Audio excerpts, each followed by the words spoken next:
जनक जी के राज्य में एक छोटा सा सुंदर सा फलों का बगीचा था। नाना प्रकार के फल लगा करते थे। वहां जनक जी बैठ करके अपनी पत्नी अपने परिवार के साथ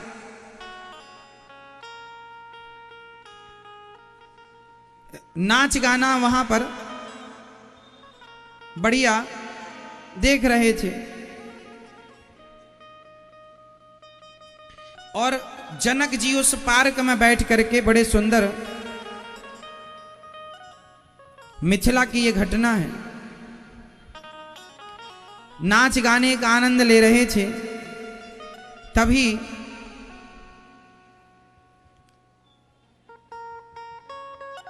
वहां एक संत जी आए। वो हरा भरा बगीचा था, जनक जी का बड़ा फेवरेट था। गर्मियों का समय उस बगीचे में नाच गाना गीत गा करके गुजारते थे। एक संत जी आए तो जनक जी नाच गाने में इतने मस्त थे कि वो भूल गए कि कोई संत आए हैं। तब संत जी ने श्राप दे दिया, जाओ ये पूरा बगीचा सूख जाएगा। राजा ने मुझे देखा नहीं, मेरा सम्मान नहीं किया, बगीचा में मस्त है, ये बगीचा से बड़ा प्यार है इनके, हरी भरी, जाओ सूख जाए। अब जनक जी ने देखा सब पेड़ पौधे तुरंत सूख गए। जनक जी ने कहा, महाराज क्षमा करो, हम मस्त थे भजन कीर्तन में, समझ ना पाए कि आप आए। अब आप ऐसी कृपा करो कि हमारा बगीचा बड़ा हरा भरा हो जाए, क्योंकि हमें बड़ा प्यार है इस बगीचे से। तो संत जी ने कहा, यदि कोई पतिव्रता नारी, यदि इस कुएं का, वहां एक कुआं था, इस कुएं का पानी कच्चे सूत से, कच्चे सूत की रस्सी बनाकर घड़ा, कच्ची माटी का घड़ा, मतलब पका हुआ घड़ा नहीं, पका मीन्स जो घड़ा आप लोग यूज करते हैं वो पका घड़ा होता है। कुम्हार माटी का घड़ा बनाता है और उसे बिना पकाए, मतलब माटी का घड़ा जिसे पकाया नहीं, लाल नहीं पड़ा, कच्चे घड़े में कच्चे सूत से घड़े को मुंह बांधे और उससे पानी निकालकर जो नारी सारे जंगल में छिड़काव करेगी तो हरा भरा हो जाएगा। अब जनक जी ने तुरंत सुनैना मैया की तरफ देखा। सुनैना मैया ने कहा, सो तो हम सब कर लेंगी, पर थोड़ा भी धागा टूट गया तो लोग बड़ा हंसेंगे, इसलिए हम रिस्क नहीं लेंगे। अब जनक जी ने पूरे नगर में कौन सी पतिव्रता नारी है, अब कच्चा सूत जानते हैं, कच्चा मतलब वो रुई की तरह होता, रुई ही है आप ये समझो, और क्या उससे क्या रस्सी बनेगी, उससे रस्सी बनाकर कच्चे सूत से, कच्चे सूत के और कच्चे घड़े में, अब कच्चा घड़ा पानी में डालो तो डलते ही वो माटी हो जाएगा। अब कोई पतिव्रता नारी हो सो करे। अब जनक जी बड़े परेशान, कौन करे, सबको बड़ी लाज शर्म आ रही थी। यदि चलो कर, अच्छा सबको क्या था ना, कर तो सब लेती, क्या माता सीता की माँ क्या पतिव्रता नहीं थी, लेकिन कॉन्फिडेंस नहीं था, विश्वास नहीं था। जैसे आप लोग कर तो सब लेंगे, आप भी बड़े आदमी बन सकते हैं, आप भी सफल आदमी बन सकते हैं, लेकिन आपके अंदर विश्वास की, कॉन्फिडेंस की कमी है। करें कि नहीं करें, आगे जाएं कि नहीं जाएं। जैसे टाटा, बिरला, अडानी, अंबानी हैं, ये लोग भी आप लोगों की तरह नौकरियां ढूंढ रहे होते तो आज ये नौकर ही होते किसी के, लेकिन उन्होंने जीवन में रिस्क लिया और आगे बढ़े तो आज देखो लाखों लोगों को नौकरियां देने वाले बन गए हैं। तो जीवन में आगे बढ़ने के लिए करना पड़ेगा आपको। अब आपको विश्वास नहीं है खुद पर, दूसरों पर विश्वास बाद में करना, पहले खुद पर करना सीखिए कि मैं कर लूंगा। आपको विश्वास खुद पर नहीं है, खुद का कॉन्फिडेंस लेवल डाउन है, इसलिए आप परेशान हैं अपनी लाइफ में। विश्वास नहीं आपको अपने ऊपर कि आप कर पाएंगे, जबकि आप कर सब लेंगे। आज जितने भी सक्सेसफुल लोग हैं वो भी आपकी तरह दाल रोटी खाने वाले लोग छोटे से बड़े बने हैं। क्यों जी? कोई गरीब आदमी से बड़ा बना, कोई डायरेक्ट बड़े आदमी के घर में बड़ा पैदा हुआ, ऐसे कम लोग हैं कि पैदा होते ही बड़ा था, बाप दादों का नाम संभाला, बहुत कम लोग हैं ऐसे। बाकी नीचे से ऊपर जाने वाले लोग ज्यादा हैं। उनमें से एक आप भी हो सकते हैं यदि आप कोशिश करें तो, यदि आपको कॉन्फिडेंस विश्वास है तो, वरना आप भी फिर नौकरी ढूंढ ही रहे हैं कि हमें भी कहीं टुकड़ा मिल जाए नौकरी का तो हम भी कर लें। सेल्फ डिपेंड आप बनना ही नहीं चाहते, आत्मनिर्भर बनना ही नहीं चाहते। नौकरी लेने वाले मत बनो, नौकरी देने वाले बनो, है ना। और ये तब आएगा जब आपके अंदर कॉन्फिडेंस लेवल जाके 100 होगा। अभी कितना है?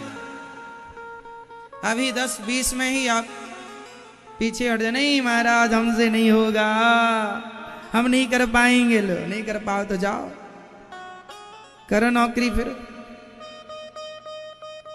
फिर नौकर बनो। नहीं कर पाओगे तो नौकर बनना पड़ेगा, और कर पाओगे तो मालिक बन जाओगे। बस इतना अंतर है। सारी जिंदगी के लिए नौकर फिक्स हो गए हैं आप, यदि नहीं कर पाए तो, और कर पाए तो फिर मालिक बन जाएंगे।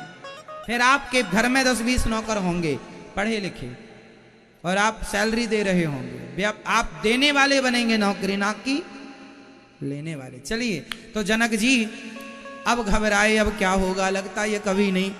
तब जनक जी ने अयोध्या के लिए एक पत्र लिखा दशरथ जी के लिए कि हमने सुना है कि आपकी पत्नी कौशल्या माँ बड़ी पतिव्रता है।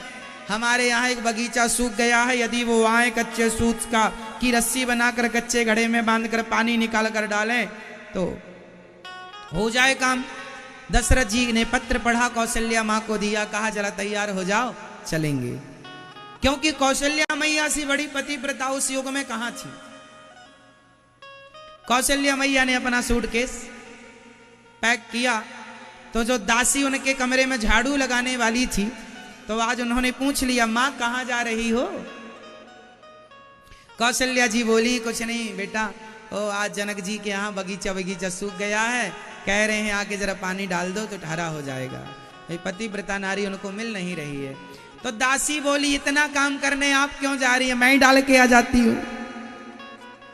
तो माँ कौशल्या के कमरे में झाड़ू लगाने वाली दासी बोली, आपको जाने की जरूरत, इतने से काम के लिए माँ आप क्यों जाओगी, मैं जाती हूँ, तू कर लेगी। हाँ आपका आशीर्वाद दो, जा आशीर्वाद। जो रथ माँ कौशल्या के लिए तैयार हुआ तो उस पर महारानी बैठ के गई। अब दशरथ जी ने को सेना भी भेज दी, सुरक्षा राज्य से। अब जनक जी को लगा कि कौशल्या जी आ रही हैं, और बड़ी खूब तैयारी, ढोल नगाड़े बज रहे हैं। और जब रथ पर बैठी महारानी, तो जनक जी ने प्रणाम किया, जय हो माँ कौशल्या मैया, बड़ी सुंदर थी। अरे कौशल्या मैया ही की तो दासी हैं, कोई सामान्य थोड़ी होंगी, वो उनकी दासी भी सामान्य थोड़ी होंगी। जनक जी ने प्रणाम किया, तो दासी ने कहा, महाराज हमें प्रणाम ना करो। क्यों? आप तो कौशल्या मैया। ना, हम कौशल्या मैया नहीं, हम उनकी दासी हैं, झाड़ू लगा रही थी, कपड़े भी नहीं बदले वैसे ही आ गई हैं। जनक जी ने कहा, आप कर लोगी? हाँ चलो बताओ कहां तुम्हारा बगीचा। गई तो सूत पड़ा था, दशरथ जनक जी ने सब इकट्ठा कर रखा था, कच्चा घड़ा कच्चा सूत। उसने कहा, हे भगवान, यदि मैं सच्ची पतिव्रता हूं और अयोध्या की हूं, कौशल्या माँ की दासी हूं, तो ये सूत ना टूटे। और सूत की जो गांठ बांधी, रस्सी बनाई और घड़े पे बांध के डाला। सब लोग खड़े थे बिल्कुल, कब टूटे कब हम ही करें। कुछ लोग तो मजे लेने बैठे होते हैं, और वो दासी बड़े कॉन्फिडेंस, देखिए विश्वास क्या होता है, मैं कर लूंगी। डाला घड़ा कुएं में और पानी भर के खींचा, काहे को टूटे घड़ा। पतिव्रता है, कोई हरी गहरी छोड़ी है। पहले की दासियां भी पतिव्रता हुआ करती थी, औरों की तो छोड़ो। मेघनाथ तो राक्षस था, राक्षस की पत्नी भी पतिव्रता थी। रावण कौन सा अच्छा आदमी था, उनकी पत्नी कितनी बड़ी पतिव्रता थी, मंदोदरी है ना। और मेघनाथ की पत्नी कितनी बड़ी पतिव्रता थी। क्या नाम था मेघनाथ की पत्नी का, क्या नाम था बताओ? क्या मेरी मां? शकुंतला। हाँ, मेघनाथ की पत्नी बड़ी पतिव्रता, अपने पति का सिर लेकर के चिता में जाकर बैठी, मरे हुए पति को हंसाया था। और ऐसी बड़ी पतिव्रता, ऐसी नारियां पहले राक्षसों की हुआ करती थीं, तो ये तो कौशल्या मैया की दासी हैं।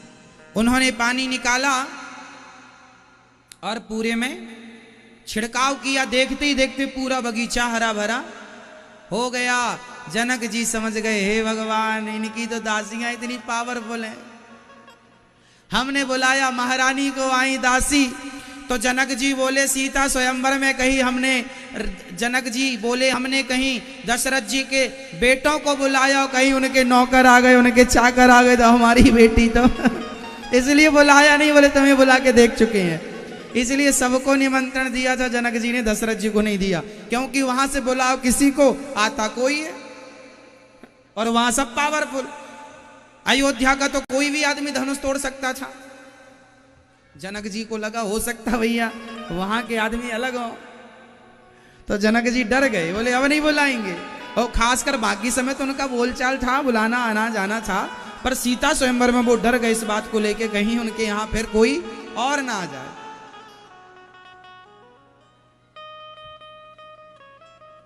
तो अर्थ यही हुआ कि इसलिए निमंत्रण नहीं मिला।